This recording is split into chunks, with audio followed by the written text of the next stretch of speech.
పులివెందుల ఎమ్మెల్యేకి ఒకటే సవాల్ చేస్తున్నా నేను. నీకు దమ్ము ధైర్యం ఉంటే 118 మందికి అత్యాచారం జరిగినాక నువ్వు ప్రూఫ్ తీసుకురా. దాంట్లో ఒకటి తగ్గినా కూడా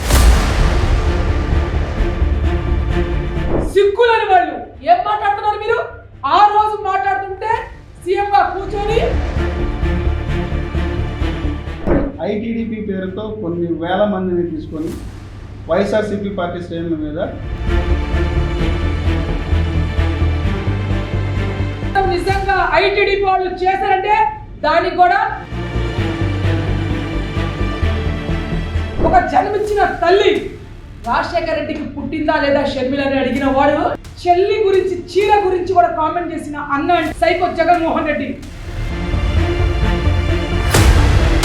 అమ్మడి రాంబాబు దమ్ముంటే నాయకుల దగ్గర కాదు, మీరు అమ్మడికి ఫోన్ చేయండి. అమ్మడి రాంబాబు మీరు ఫోన్ చేయండి, మీరు అమ్మడికి పిలవండి. ఏ సత్తా పిల్ల నేను ఇప్పుడు వస్తాను తీయండి. నా కార్ తీసుకొని సత్తా పిల్ల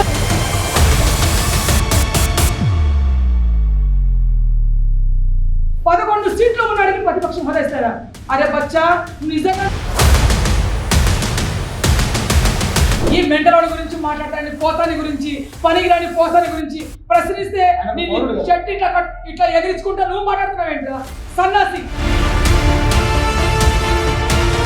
11 సీట్లలో 7 కూడా డ్రామా చేస్తున్నారుగా బాబు గారు.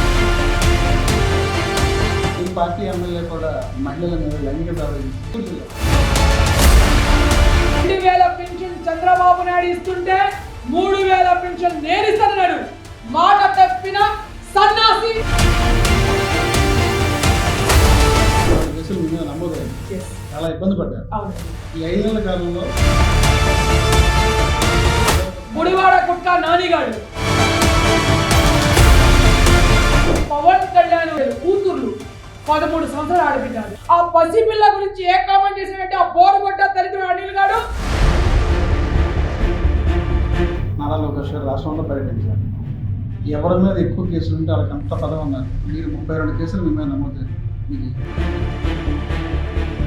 11 సంవత్సరాల నుంచి బెయిల్ మీద తిరిగేవాడు నువ్వు కూడా మాట్లాడుతుంటే నువ్వు అసెంబ్లీకి రాకుండా ఎందుకు ప్రెస్ మీట్లు పెడుతున్నావు? గత 5 సంవత్సరాల నుంచి ఎందుకు మాట్లాడలేదు నువ్వు? ఆ పోస్టు పెట్టేటప్పుడైనా సరే వాళ్ళ ఇంట్లో కుటుంబం ఎందుకు గుర్తు రావట్లేదు?